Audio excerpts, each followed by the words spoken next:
जय श्री राधे कृष्ण बंधुरा रान्ना 360 चैनेले आपनारा सकले स्वागत। आशा करछि जे जेखान थेके आमार एई भिडियो देखछेन सकले सुस्थ आछेन, सकले भालो आछेन। आजके आमि चले एसेछि एकटा दुपुरबेला खाबार मतो रान्नार रेसिपि निये। आमि तैरि करछि शापलार एकटा रेसिपि, शापला पुटिर झोल। और এই রেসিপিটা গরম পাতে গরম ভাতে খেতে সত্যিই ভীষণ ভালো লাগে আর কোনো রকম মশলা ছাড়া একটা হেলদি রেসিপি। তো চলুন বন্ধুরা শাপলা পুটির ঝোল কীভাবে করেছি দেখিয়ে দিচ্ছি। এর জন্য আমার শাপলা লাগছে, আমি এখানে 8 থেকে 10টা শাপলা নিয়েছি, মোটামুটি 4 জনের জন্য যথেষ্ট। একটু ছোট ছোট টুকরো করে কেটে নিয়ে আমি প্রথমে জল দিয়ে ধুয়ে নিলাম।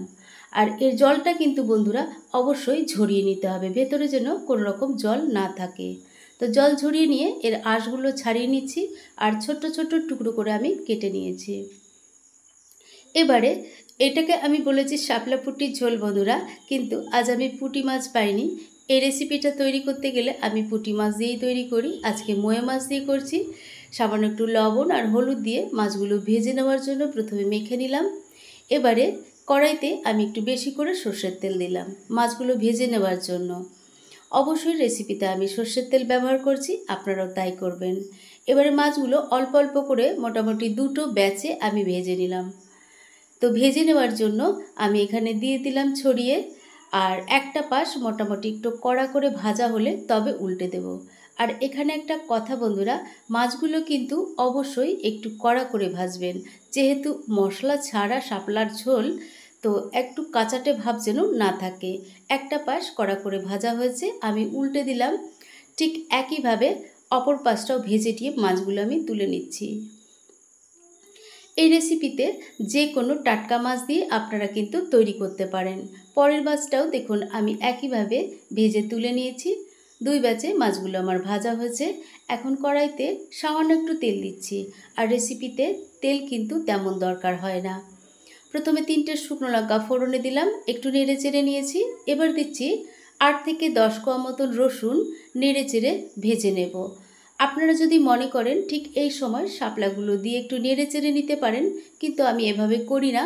প্রথমেই জল ঢেলে দিলাম ভাজা রসুন আর লঙ্কার ওপরে। তো এখন দিয়ে দেব পরিমাণ মতন হলুদ আর স্বাদ মতন লবণ। এবারে এই জলটা অর্থাৎ ঝোলটা ফুটে ওঠার অপেক্ষা। ঝোলটা ফুটে উঠেছে, আমি 6 থেকে 7টা কাঁচা লঙ্কা চিড়ে দিয়ে দিলাম। এবার দিয়ে দেবো শাপলাগুলো। শাপলাগুলো অল্প অল্প করে সমস্ত এর উপরে ছড়িয়ে দিচ্ছি। তারপর একটু নেড়ে চেড়ে নেব সেদ্ধ হওয়ার জন্য। নেড়ে চেড়ে নিয়ে আমি ঢাকা দিয়ে দেবো এটাকে। আর আরেকটা কথা মাথায় রাখবেন, ঝোল আপনারা কতটা রাখবেন সেটা কিন্তু আপনাদের পছন্দ অনুযায়ী। আমি খুব বেশি ঝোল রাখবো না, এতে মোটামুটি একটু কাদা কাদা ধরনের হবে। আর এই শাপলা যেহেতু সেদ্ধ করতে খুব বেশি সময় লাগে না, একটু বুঝে শুনে ঝোল দেবেন। দেখুন এই মুহূর্তে প্রায় শাপলা সেদ্ধ হয়েই এসছে। তো এখন আমি মাছগুলো এর ওপরে ছড়িয়ে দিলাম, আর ছড়িয়ে দিয়ে একটু নেড়ে চেড়ে নেব। নেড়ে চেড়ে নিয়ে আবারও মাছ আর শাপলা বাকি যেটুকু আছে সেটুকু সেদ্ধ হতে আবারও ঢাকা দিয়ে দিলাম। এবার ঝোলটা মোটামুটি আমার তৈরি হয়েই গেছে, দেখতে পাচ্ছেন কত সুন্দর রং হয়েছে আর খেতে অসম্ভব টেস্টি হয়। মশলা ছাড়া ঝোল গরম গরম ভাতের সঙ্গে খেতে খুবই ভালো লাগে। আর এখানে আরেকটা কথা মাথায় রাখবেন, শাপলা অতিরিক্ত সেদ্ধ হয়ে গেলে কিন্তু টকে যায়, এটা খুবই বাস্তব কথা। তাই ঝোলটা কমিয়ে নেওয়ার জন্য অতিরিক্ত সেদ্ধ করতে যাবেন না, তাতে করে এই শাপলা পুটির ঝোলের স্বাদটা কিন্তু অনেকটা নষ্ট হয়ে যাবে। তো এই মুহূর্তে আমার রেডি হয়ে গেছে, দেখুন আমি নামিয়ে নিয়েছি। আর গরম গরম ভাতের সঙ্গে কিছুক্ষণ পরে পরিবেশন করব। তো শাপলা পুটির এই হেলদি ঝোলটা আপনাদের কেমন লাগলো বন্ধুরা, অবশ্যই কমেন্ট বক্সে লিখে জানাবেন।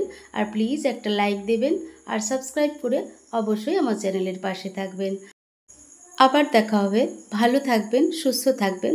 ধন্যবাদ।